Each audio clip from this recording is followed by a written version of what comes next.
محترم بزرگوں اور دوستوں عزیز ساتھیوں، آج کی یہ مجلس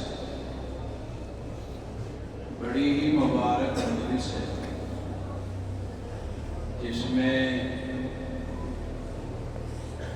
39 بچوں نے جو قرآن کریم کی حفظ کی تکمیل کی ہے اس مجلس میں،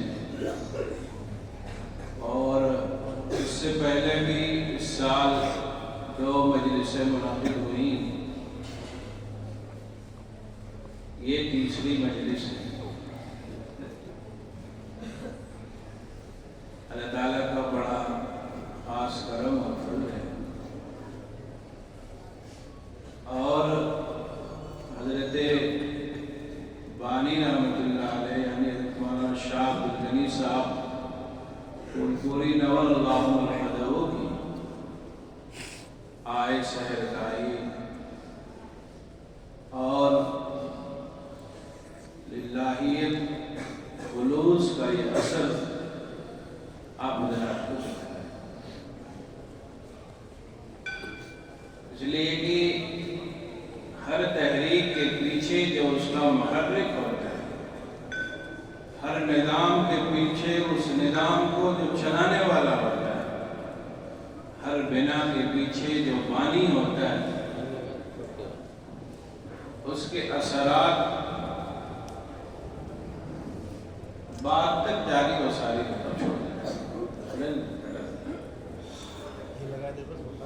چھوڑ دیتے ہیں،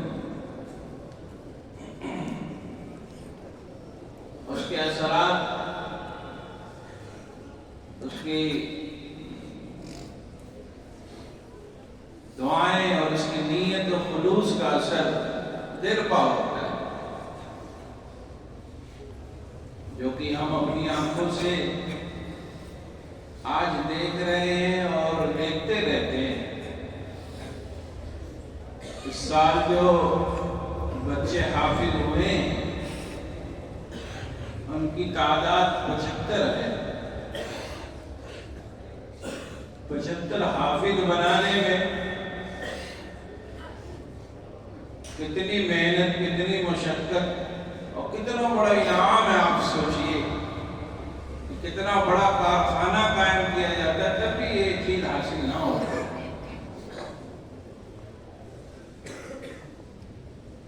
تو یہ جو ہم منظر دیکھ رہے اس میں خالص ایک چیز ہے، وہ للہیت، اللہ کے نام پر کام کیا گیا، اس کی برکت ہے، ورنہ بہت سی چیزیں وجود میں آتی ہیں اور اپنی نیت کی درستگی نہ ہونے کی وجہ سے، اللہ کے تعلق مضبوط نہ ہونے کی وجہ سے وہ کچھ دنوں میں ہی وہ ختم سی ہو جاتی ہے۔ اس لیے یہ آپ حضرات کو بھی سوچنے کی بہت اہم چیز ہے، اور یہ حافظ کا تیار ہونا کتنی عظیم نعمت ہے، وہ جب ہم سب سوچیں گے اور غور و فکر کریں گے تب بات پتہ چلے گی۔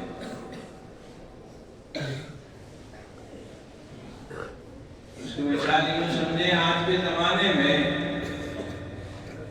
اہمیت اور قدر کے اعتبار سے ہماری نظروں میں معزز و مکرم ہونے کے اعتبار سے 75 بچے IAS IPS نکل جائیں تو جتنا خوشی اور جتنا تذکرہ اور جتنا ہم سب کی زبانوں پر چیزیں جاری ہو سکتی، اس سے بھی زیادہ یہ ہمیں نشان ہے۔ اس لیے کہ دنیا کی کوئی بھی ڈگری حاصل کی جائے گی تو اس کا ایک محدود وقت ہے۔ ڈاکٹر بن گیا تو وہ ڈاکٹر 30 سال 40 سال خدمت کر لے گا،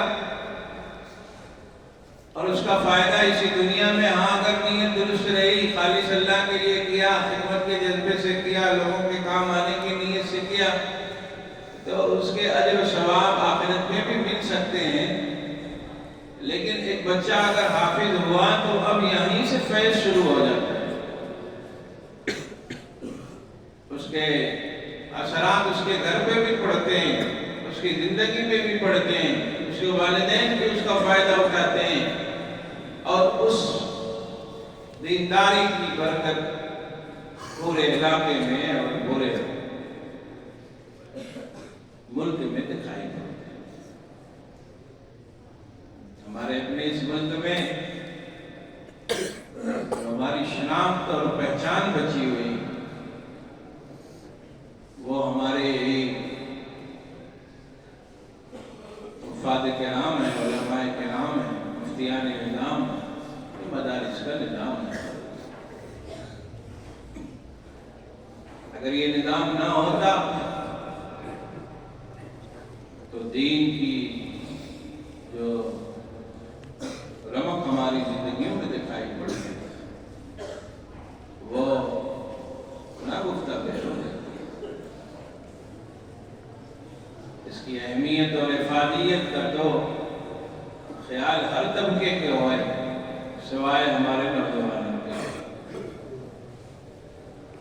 ہر کوئی اس کی افادیت کو اور اہمیت کو سمجھتا ہے، لیکن ہمارا نوجوان، ہمارے اپنے لوگ اس اہمیت کو سمجھتے ہیں۔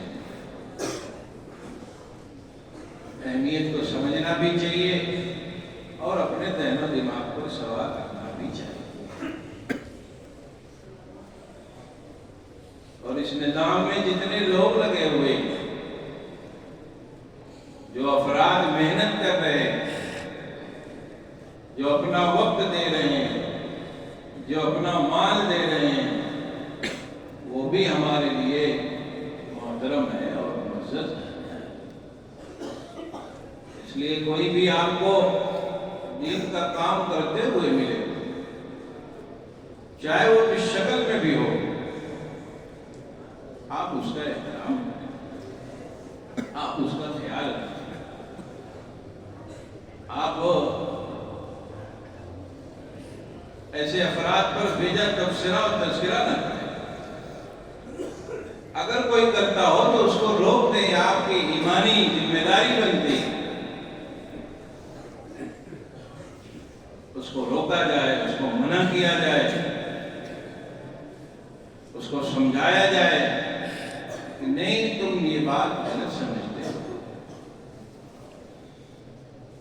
وہ کسی بھی کام میں لگا ہوا شخص، چاہے وہ مدرسے میں پڑھانے والا ہو، چاہے وہ مکتب میں پڑھانے والا ہو، جماعت میں لگنے والا ہو، خانقاہ میں لگنے والا ہو، کسی بھی اعتبار سے وہ دین کی خدمت اگر کر رہا ہے تو اس کی خدمات کو دیکھنا چاہیے۔ اگر کوئی غلطی لغزش ہو بھی جائے تو اس کی لغزش کو اور اس کی غلطیوں کو اس کے کام پر نہیں جوڑا جانا چاہیے۔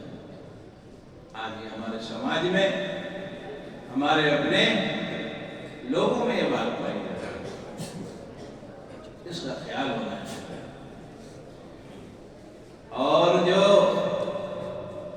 دیندار علماء، صلحاء، اتقیاء آپ کے پاس جائیں تو ان کا آپ احترام کریں، ان کا آپ خیال رکھیں،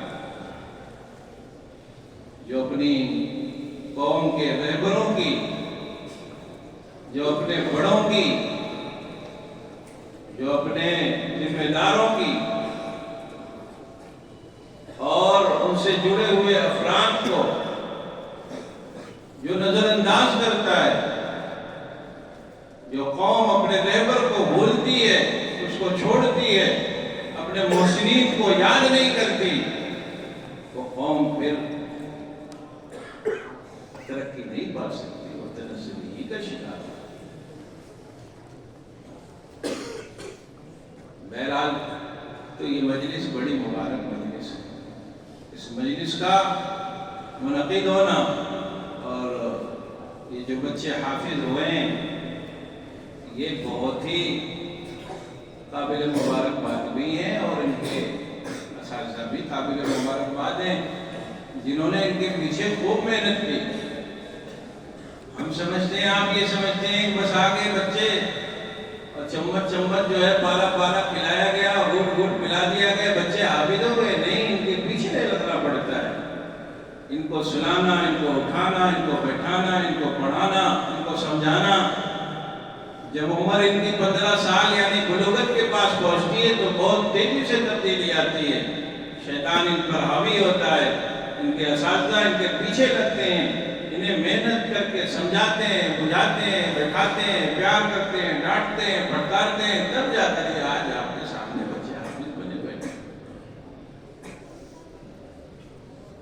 ہم یہ سمجھتے ہیں بس یوں ہی بیٹھے بٹھائے حافظ ہو گئے، نہیں بھائی، ایک پورا نظام لگا ہوا ہے، ان کی تربیت کی خوب فکر کی جاتی رہی، ان کو خوب سمجھایا جاتا رہا ہے۔ آج میں یہ بات کہتا رہتا ہوں، ابا کو بچے کی فکر نہیں ہے، بچوں کی تربیت کی فکر نہیں ہے۔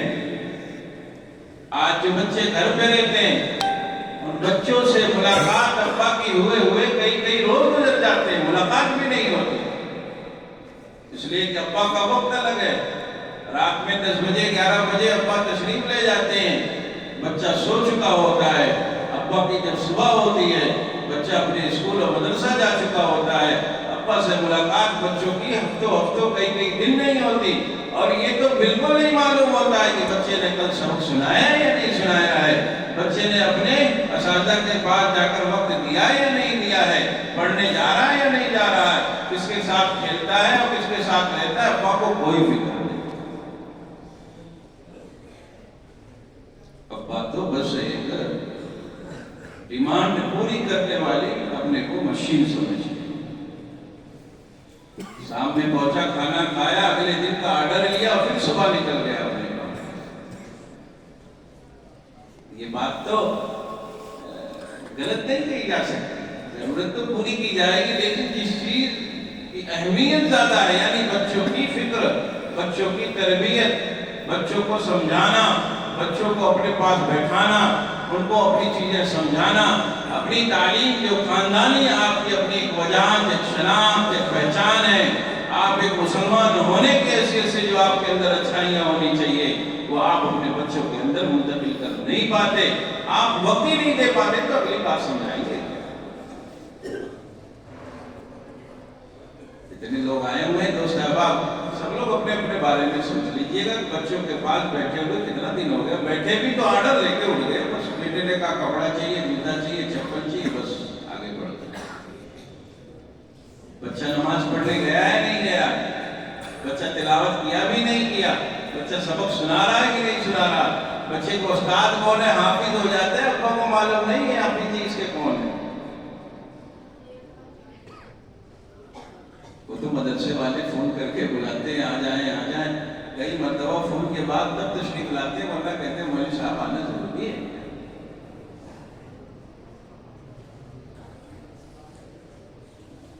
اس کا اثر تو گھروں میں پڑے گا، اس کا اثر ہمارے اپنے نظام میں پڑے گا، ہماری اپنی اگلی نسل کے زندگی کا اور اخلاق اور کردار کا مسئلہ ہے۔ تو میں یہ بات کہہ رہا تھا، یہ بچے جو حافظ ہوئے ہیں ان کے پیچھے ان کے استاد لگے ہوئے، مغربات بھی پڑھاتے ہیں، شبات بھی پڑھاتے ہیں، سکھاتے ہیں، صبح فجر سے پہلے اٹھاتے ہیں، پھر بیٹھاتے ہیں، ناراض ہو گیا مناتے ہیں، سنا نہیں رہا سمجھاتے ہیں، بیٹھاتے ہیں اپنے پاس، ڈراتے ہیں، دھمکاتے ہیں، مارتے بھی ضرورت پڑی تو اس کو، تب جا کے آج یہ بچے حافظ ہوئے۔ اس لیے سب لوگ ہمارے لیے کیا ہیں؟ ہمارے لیے معزز ہیں، ہمارے لیے مکرم ہیں۔ اللہ تعالیٰ ان بچوں پر پڑھنے کو قبول فرمائے، ان کے اساتذہ کو اور مدرسے کے دیگر جو ذمہ دار حضرات ہیں، اللہ تعالیٰ سب کو جزائے خیر عطا فرمائے، اچھا بدل عطا فرمائے۔ بانی رحمت اللہ علیہ بعد میں جتنے اکابرین ہمارے اس مدرسے کی خدمت میں لگے رہے، بالخصوص حضرت والا رحمت اللہ علیہ، اللہ ان تمام اکابرین کی مغفرت فرمائے، درجات کو بلند فرمائے، اور ہم سب کو اپنے بڑوں کے نقش قدم پر چلنے کی توفیق و رحمت فرمائے۔ آخری بات یہ کسی نظام کے قائم ہونے میں بہت سے افراد رہتے ہیں. کسی بھی اجتماعی کام میں ایک کو ذمہ دار تو بنایا جاتا ہے، لیکن اس کے معاون و مددگار سبھی لوگ ہوتے ہیں، تب وہ نظام قائم ہوتا ہے. ایسے ہی آپ کا مدرسہ ہے، آپ سب اس کے معاون ہیں، آپ سب اس کے خواہ و خیر خواہ ہیں. اپنے اپنے حصے کا آپ کو کام کرنا ہے، اپنے اپنے حصے کی خدمت آپ کو انجام دیں. ہر ایک اپنا کام کرتا رہے گا اگر تو یہ نظام خوب اچھا بہتر اور بہتر ہوتا چلا جائے. اور اگر ہر کوئی یہ سوچے کہ نہیں ہماری اس میں حصے داری ہے نہیں، وہ تو ناظم صاحب کا ہی معاملہ ہے، تو پھر یہ نظام کیا ہے؟ بکھرے کا، کمزور ہو. سب کی حصے داری کیا ہے؟ جو لوگ جس مشغلے اور جس کام میں ہیں وہاں سے اپنی خدمت کرتے ہیں. سب سے پہلا حق تو یہ کہ اپنی دعاؤں میں یاد رکھا کریں. جب دعا مانگیں آپ حضرات، جو بچے حافظ ہوئے وہ بھی اس میں شامل ہیں کہ آئندہ جب دعا مانگیے گا تو اپنے مدرسے کے لیے بھی دعا مانگیے گا. اپنی والدہ، اپنے گھر کے لوگوں سے بھی کہیے گا کہ جب دعائیں مانگی جائے تو مدرسے کے لیے بھی مانگی جائے. ہم سب کی ذمہ داری ہے. سب تمام جتنے بھی دینی کام کر رہے ادارے ہیں، مساجد ہیں، مدارس ہیں، چھوٹے چھوٹے مکاتب ہیں، جب ہم دعا مانگیں تو اپنے ان کرم فرما اداروں کے لیے بھی دعا مانگیں. یہ سب کی ذمہ داری ہے. دوسری ذمہ داری یہ ہے کہ جو جہاں پر رہے وہیں پر تذکرہ خیر کرتا رہے، تذکرہ خیر کرتا رہے. اور کوئی اگر کسی قسم کا تذکرہ شر کرے اس کو منع کیا جائے. یہ بھی ذمہ داری، یہ بھی حصہ داری. ہاں، اگر کسی کو کسی بات پر تکلیف ہو تو اس کو سمجھایا جائے، بتایا جائے. تیسری چیز یہ کہ اللہ تعالیٰ نے آپ کو جیسی وسعت دی ہے، جیسی فراوانی دی ہے، 1 روپیہ ہی صحیح، 1 کٹھی چاول ہی صحیح، آپ ضرور اس میں حصہ لیں. ہر ایک کی ذمہ داری.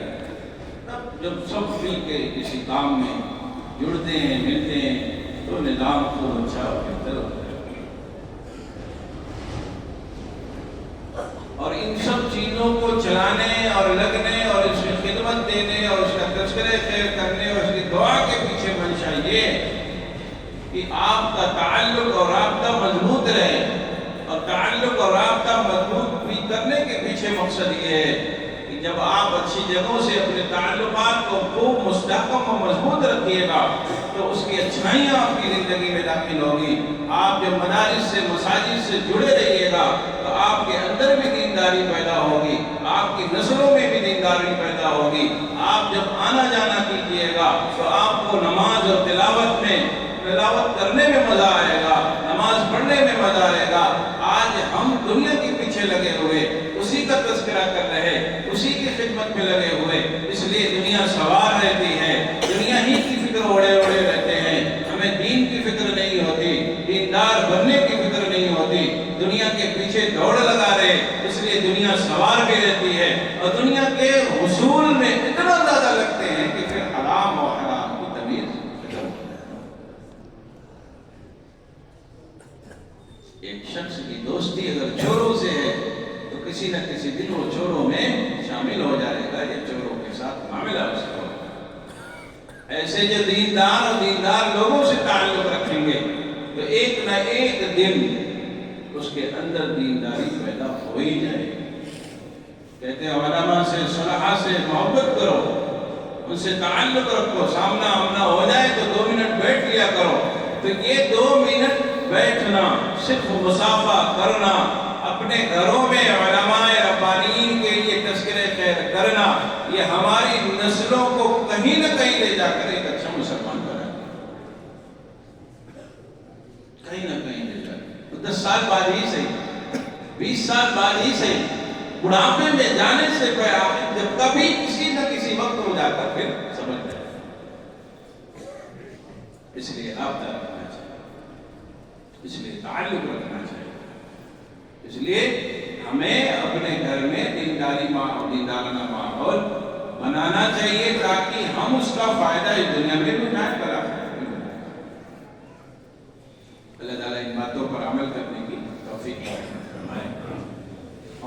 کو اس دنیا سے آخرت بنانے کی فکر فرمائے.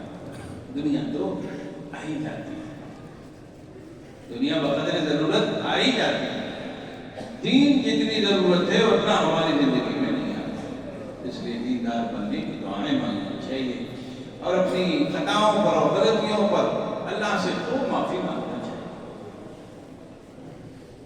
میں تو اپنے دوستوں سے یہ بات کہتا رہتا ہوں, روز ہی معافی مانگ لیا کرو اللہ سے سونے سے پہلے. کسی بھی جگہ پر آپ ہوتے ہو, کسی بھی بہت ہی زیادہ نہایت مصروف ترین جگہ پہ آپ رہتے ہو, پھر بھی سونے سے پہلے ہاتھ اٹھا کر اللہ سے دعا مانگ لیا کریے, معافی مانگی نہیں جاتی. اگر یہ آپ ترتیب بنا لیں گے تو گویا کہ روزانہ کیا ہو گیا, آپ نے معافی مانگی, خوب اللہ سے توبہ استغفار کیا اور ندامت کے آنسو بھی دو چار قطرے رہ گئے, تو گویا کہ روزانہ آپ غسل کر کے سوتے ہیں, اپنے گناہوں سے طائب ہو کر آپ سوتے ہیں. یہ عادت بنی رہے گی تو جس دن آخری دن ہوگا اس دن بھی انشاءاللہ العزیز توبہ کرتے ہوئے اللہ کے دربار میں حاضری ہو. بس عادت بنا لینی ہے. ابھی سے شروع کریں گے تو دھیرے دھیرے عادت بنی جائے گی. عادت بن جائے گی تو پھر یہ معافی مانگنا کام آ جائے گا. جتنی غلطیاں, کوتاہیاں, کمیاں ہوئی ہیں, اللہ سے روزانہ شام میں سونے سے پہلے معافی مانگ کر سویا کریں. چاہے نوجوان ہو, چاہے ذمہ دار حضرات جو آئے ہیں ہمارے, وہ سب اگر اس معمول کو بنا لیں تو ہر روز سونے سے پہلے جب توبہ ہو جائے گی تو گویا کہ اس دن کے کیا ہے, سب گناہ دھل گئے. التائب من الذنب کمن لا ذنب لہ. توبہ کرنے والا, اللہ سے معافی مانگنے والا, اپنے گناہوں پر ندامت کے آنسو بہانے والا, فرماتے حدیث میں آتا ہے گویا کہ وہ ایسا ہو گیا گناہ ہی اس نے نہیں کیا. یہ تو دنیا دار لوگ معاف کرتے ہیں, تب بھی دل میں بات رکھتے ہیں کہ معاف کر دیا, پھر بھی سامنے نہ آنا, تذکرہ مت کرنا کسی بات کا. لیکن اللہ تعالیٰ فرماتے ہیں ان اللہ یحب التوابین, اللہ تعالیٰ توبہ کرنے والوں سے محبت فرماتے ہیں. تو یہ سوچ کر دعا مانگیں کہ کہتے ہیں ہم سے معافی مانگو گے تو ہم تم سے پیار کریں گے, ہم تم سے خاص تعلق اور تمہارے عمر اپنا فضل کا معاملہ فرمائیں گے. اب دعائیں مانگیں تو اس کا خیال رکھتے ہوئے دعا مانگیں, حدیث کا یہ معنی ذہن میں رکھتے ہوئے دعا مانگیں. اللہ تعالیٰ فرماتے ہیں اور نبی صلی اللہ علیہ وسلم فرماتے ہیں تائب من الذنب کمن لا ذنب لہ. تو گناہوں سے معافی مانگنے والا اور توبہ کرنے والا, اپنے گناہوں کو اللہ کے سامنے شمار کر کر رونے والا, گویا کہ ایسا ہوتا ہے کہ اس نے گناہ ہی نہیں کیا, جیسے ہی اس نے معافی مانگی اس کی پچھلی تمام چیزوں کو اللہ تعالیٰ دھلوا دیتے ہیں, صاف کرا دیتے ہیں, مٹا دیتے ہیں. اس لیے یہ اپنے نظام میں چیز داخل کی جائے کہ کیا ہے, معافی مانگ لی جائے. روزانہ معافی مانگ لی جائے, سونے سے پہلے روزانہ معافی مانگ لی جائے. زندگی تو سیکنڈ کا بھی, سیکنڈ کی خبر ہے کچھ کہ اگلے سیکنڈ کیا ہونا کچھ بھی نہیں معلوم. جانے والے جاتے رہتے ہیں, بیٹھے بیٹھے, چلتے چلتے, اٹھتے بیٹھتے, روزانہ یہ پیغام دیتے رہتے ہیں. کوئی وقت باقاعدہ نہیں آنے والا ہے, کوئی الگ سے خبر ہو کر لے کر آ کر پھر نہیں جانا ہے, بس ایک بار کی ہی میں بلا لیں گے. اس لیے روزانہ توبہ کا اہتمام ہونا چاہیے. اللہ تعالیٰ ان باتوں پر عمل کرنے کی توفیق مرحمت فرمائے, اپنے نیک صالح بندوں میں شامل فرمائے. ہم سب کو اپنے اداروں سے دینی خدمات کرنے والے افراد سے محبت کرنے والا بنائے. واخر دعوانا